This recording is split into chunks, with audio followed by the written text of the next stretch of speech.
न ऐकणाऱ्या अशा पण आहेत। सीता जाणून घ्यायची झाली जर समजा आपल्याला, तर आपल्याला त्या काळातल्या स्त्रिया कशा होत्या हे पण बघावं लागेल। आपल्याला सगळ्यांना माहीत असलेला श्लोक आहे की अहिल्या द्रौपदी सीता तारा मंदोदरी तथा पंचकमना स्मरे नित्यम महापातक नाशनम। ज्या या 5 जणींचं जर आपण नुसतं स्मरण केलं तर आपल्या महापातकाचं महापापाचा नाश होतो, असा श्लोक ज्यांच्यावर रचला गेला त्यातली अहिल्या द्रौपदी सीता। या 5 जणी जर आपण बघितल्या ना तर त्या त्यांच्या क्षेत्रात प्रचंड काम केलेल्या आणि स्वाभिमानी, स्वत्व न विसरलेल्या, स्वतःचं भान असलेल्या, स्त्री म्हणून स्वतःची परिपूर्ण विकास करून घेऊन जगलेल्या अशा या स्त्री आहेत। अहिल्या म्हटलं तर गौतम ऋषींची अहिल्या, अहिल्याबाई होळकर नाही, अहिल्याबाई होळकर त्याच ह्याच्या आहेत, त्यात काही वादच नाही, त्यांच्याच योग्यतेच्या आहेत अहिल्याबाई होळकर सुद्धा। पण अहिल्या ही गौतम ऋषींची जी आपण शिळा होऊन पडली वगैरे ती कथा आपल्याकडे येणार आहे।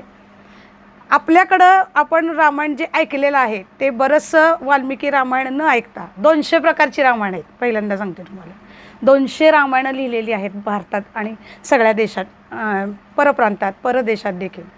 मग या सगळ्यांचं कुठंतरी एकमिश्र होऊन आपल्यापर्यंत काही गोष्टी लोककथेच्या माध्यमातून, काही गोष्टी काय म्हणतो आपण तोंडातोंडी आलेल्या, काही गोष्टी ओव्यातनं आलेल्या, काही गोष्टी लोकसंस्कृतीच्या माध्यमातून अशा आपल्यापर्यंत पोचल्या गेलेल्या आहेत। आणि या ह्याच्यातनं कधी कधी मूळ वाल्मिकी रामायणाचा जो ढाचा आहे, जे मूळ आपलं आहे ते थोडंसं मागं पडून अतिरंजित स्वरूपात अनेक गोष्टी आपल्यासमोर आलेल्या आहेत। म्हणजे कदाचित ते बडा चढाके बोलते आपल्याकडे असं आहे, सौहार्द ढलपी आपण म्हणतोच की एखाद्याचं जर पराक्रम वर्णन करायचं झालं तर त्याला खूप जास्त अजून चांगल्या पद्धतीनं भाषा वापरली आणि जास्त वर्णन केलं तर मूळ काय आहे, रावण दुष्ट होता, राम सुष्ट होता, राम अत्यंत महापराक्रमी होता हे सांगण्यासाठी त्याच्यावर जे मुलामा चढवला जातो तो मुलामाच पुढं कन्वे होतो। आणि पाठीमागचे मूळ आहे की राम हा सीता ही हे दोघंही जण आपल्यासाठी जे अत्यंत वंदनीय नित्यवंदनीय आहेत, ही पात्र ज्या पद्धतीनं आपल्यापर्यंत पोचायला पाहिजे ती मधल्या काही 1500 वर्षात आपल्यापर्यंत ती पोचलेली नाही। त्याचं कारण एकच आहे, अभ्यास कमी पडला हिंदू लोकांचा। आपल्याला स्वतःला आपण विभ्रम करून घेतला, आपल्या संभ्रमावस्थेत आपण होतो। अर्थात आपली थोडीशी चूक कमी आहे, आपल्यावर झालेली संकट, आपल्यावर झालेले सगळे वार, आपल्यावर मुसलमानांचे झालेले ह्या सगळ्या गोष्टीच्या माध्यमातून आपल्याला ते विस्मरण होत गेलं। आणि मग मध्ये ज्यांनी आपलं काहीतरी घुसडलं स्वतःचं सांगून आणि मग ते पुढं एवढं नशीबवान आहोत की आपल्याला निदान रामायण माहीत आहे, महाभारत माहिती आहे, एवढ्या बायका इथं जमल्यात। मला खूप आनंद आहे या गोष्टीचा। म्हणजे मी ज्या क्षेत्रात काम करते तिथं राम कोण ही विचारायची सुद्धा वेळ आलेली आहे। आणि माहिती आहे का तुम्हाला, राम सीता इथपर्यंत पाळी ज्या क्षेत्रात मी शिक्षणाचे काम करते तिथं मुलींनाच नव्हे, विद्यार्थ्यांनाच नव्हे तर शिक्षकांना सुद्धा परवाचा प्रसंग आहे शहापूरमध्ये घडलेला। कौशल्याचा रामबाई कौशल्याचा राम, माणिक वर्मानं गायलेलं गाणं, माणिक वर्मा माहितीत का नाही, कौशल्याचा राम गाणं माहिती का नाही, शिक्षक। आता काय करावं सांगा मला, जे हे आपल्यापर्यंत पोचलेलं आहे, आपल्याला यातली माहिती आहे, हेही नसे थोडं ते। आणि मग हा समितीचा जो घाट आहे ना तो ह्यासाठीच घातलेला आहे सगळा, की जे आत्मभान आपण विसरलेलो आहोत, हे सगळी संस्कृती, सगळे ग्रंथ हे सगळं विसरलेलं आहोत, या माध्यमातून ते पुन्हा नव्या पिढीपर्यंत पोचलं पाहिजे। आणि ह्याच्यासाठी ते ह्या सगळ्या जणी कार्य करतात, मी पण त्यातलाच एक भाग आहे।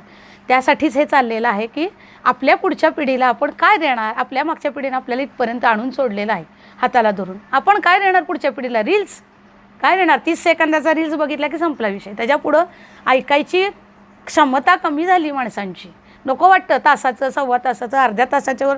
मला कोणीतरी विचारलं किती वेळ बोलणार आहे, जास्तीत जास्त 45 मिनटं, कारण माणसाची ऐकायची ताकदच राहिली नाही आहे म्हणून। हो बाई फार बोर होतं म्हणजे हो होतं बोर, बरोबर। ज्याला 10 मिनटाचं ऐकाय 30 सेकंदाचा रील जो माणूस बघतो तो 30 मिनटाचं व्याख्यान ऐकणं ते पण नाही। आमच्याकडे समितीत तसं नाही आहे, आमच्याकडे समितीत माणसं ऐकू शकतात। बौद्धिक आमची किती वेळाची असायची 60 मिनटाचं बौद्धिक असायचं वर्गावर गेल्यावर असायचंच। आणि ते जे ज्ञानामृत त्या काळात लहानपणी गेलेलं आहे, वर्गावर गेलेली आहे मी पण, त्या वेळेला ते झोपेत मे बी असेल ते गेलेलं आहे कानापर्यंत, ते मेंदूपर्यंत आतपर्यंत पोचलेलं आहे। तर हे सगळं या पद्धतीनं पोचावं ह्याच्यासाठी आपण हे सगळं करत आहोत।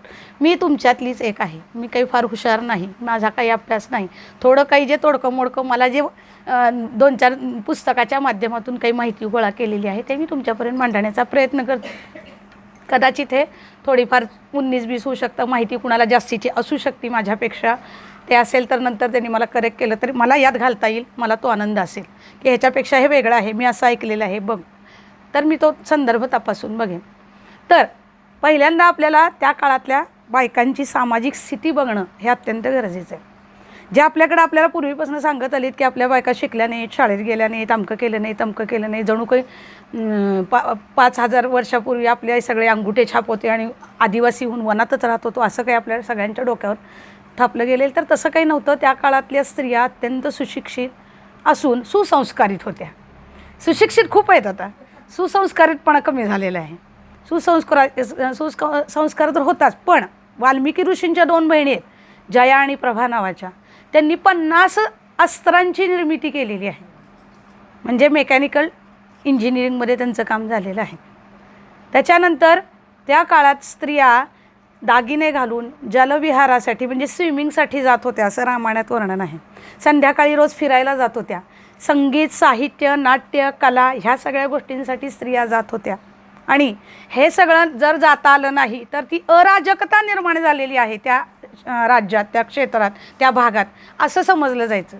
म्हणजे ज्या ठिकाणी सालंकृत स्त्री बाहेर पडते संध्याकाळच्या वेळेला आणि तिला हवं ते ती करू शकते, तिला साहित्य, नृत्य, कला ह्या सगळ्या गोष्टीमध्ये, तसंच जलविहार करणे, बाहेर फिरायला जाणे, मैत्रिणींबरोबर एन्जॉय करणे, ह्या सगळ्या गोष्टी ज्या आत्ता आपण फार प्रौढी मिरवतो की आम्ही करतोय, तर तसं नव्हतं. तर त्या काळातही स्त्रिया उत्तम पद्धतीनं अशा छान स्वतंत्र, स्वैर नव्हे स्वतंत्र पद्धतीनं वागत होत्या.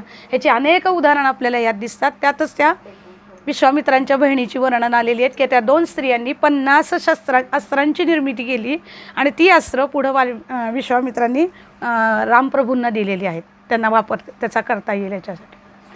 त्याच्यावरच आपल्याला माहिती की कैकेयी जर आपण बघितली तर ती फक्त तिने वर दिला आणि ते रामाला वनवासात पाठवले, इथपर्यंत आपण तिला दुष्टपणा सातत्यानं मानत आलेलो आहोत. पण तिने सारथ्य केलेलं हे आपल्याला माहिती आहे. म्हणजे ती उत्तम ड्रायव्हर होती. म्हणजे आपल्याला सुद्धा अनेक जणींना गाडी चालवता येत नाही, पण त्या काळात ती गाडी चालवत होती. आणि ती नुसतीच गाडी चालवत नव्हती, तर दशरथ राजांनी तिला युद्धाच्या वेळेला सारथ्य करायला नेलेलं आहे. म्हणजे त्याचं कौशल्य खूप जास्त नक्कीच असणार आहे. साधी गाडी चालवणं वेगळं, बोळाबोळातनं गाडी चालवणं वेगळं आणि खूप ट्रॅफिकच्या रस्त्यावर गाडी चालवणं वेगळं ना. तसं त्या काळात ती जर सारथ्य करत होती, नुसतं सारथ्य करत नव्हती, तर त्यावेळेला जो तिचा रथ मोडून पडला, त्याच्यामध्ये तिने स्वतःचा हात घालून ते चाक त्याचं हे करून ठेवलं, ही पण कथा आपल्याला माहिती. म्हणजे ह्याचा अर्थ नुसती गाडी चालवता येत नव्हती, तर ती गाडी नीट पण करता येत होती तिला. म्हणजे त्या मेकॅनिक गोष्टींचं पण तिच्यापाशी ज्ञान होतं की जे आत्ता आपल्याकडं नाही आहे. आपण सो कॉल्ड आपल्याला समजतो की आम्ही भारी आहोत आणि आम्ही शिकलेले आहोत, तर आपल्या शिक्षणाचा तिथं जर संबंध लावला गेला तर कैकेयीसुद्धा आपल्यापेक्षा खूप जास्त शिकलेली होती असं म्हणावं लागेल. त्याच कैकेयीनं दशरथ राजाला युद्धामध्ये मदत केलेली आहे. युद्धप्रवीण होती ती, याचा अर्थ म्हणजे याचा अर्थ तिला शस्त्र निर्मिती करता येत होती. शस्त्र आणि अस्त्रामधला फरक म्हणजे अस्त्र ही मंत्रानं वापरली जातात, शस्त्र म्हणजे भाला, तलवार वगैरे, त्याला शस्त्र म्हटलं जातं. शस्त्रास्त्रांची निर्मिती केलेली आहे, सारथ्य केलेलं आहे, लढाई केलेली आहे. राजाला राज्य चालवतानाचे जे काही राजकारणातले हे आहेत काही नीतिमूल्य, तीही तिने सांगितलेली आहेत. म्हणजे अत्यंत विद्वान, अत्यंत चाणाक्ष असणाऱ्या या सगळ्या बायका होत्या, असं साधारणपणे या सगळ्या अभ्यासावरून आपल्याला कळतं की त्या बायका काही साध्या सुध्या नव्हत्या.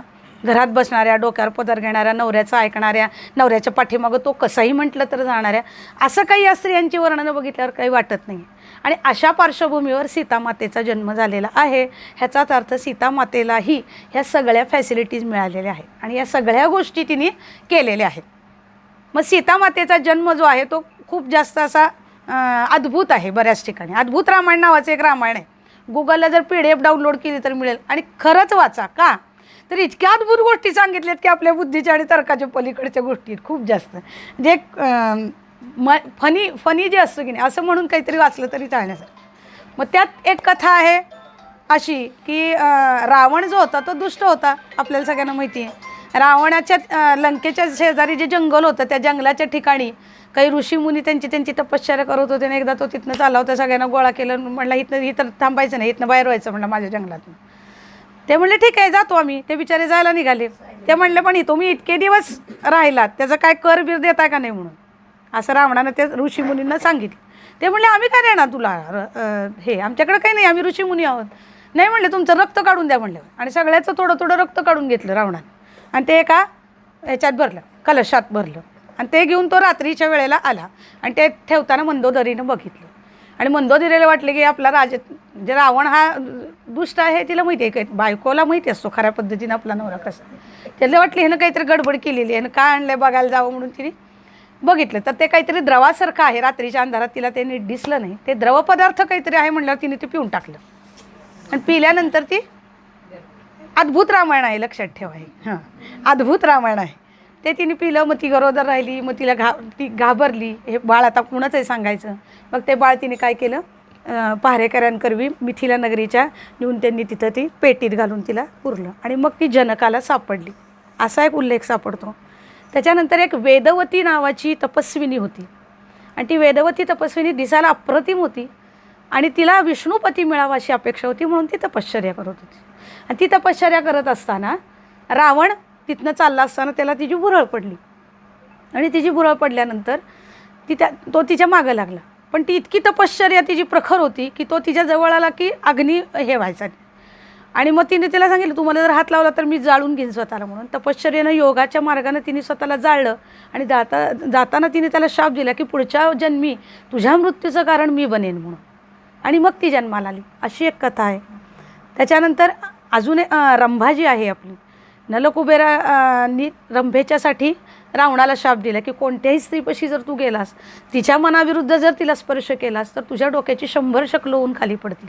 म्हणून सीतेला रावणानं स्पर्श केलेला नाही आहे. आत्ता जे सो कॉल्ड लोक सांगतात ना, तिला इतके दिवस ठेवलं पण तिला हात पण लावला नाही, तर हात लावायचं धाडसच नव्हतं त्याला, कारण त्याला शाप होता की तिची 100 शकलं होऊन खाली पडतील.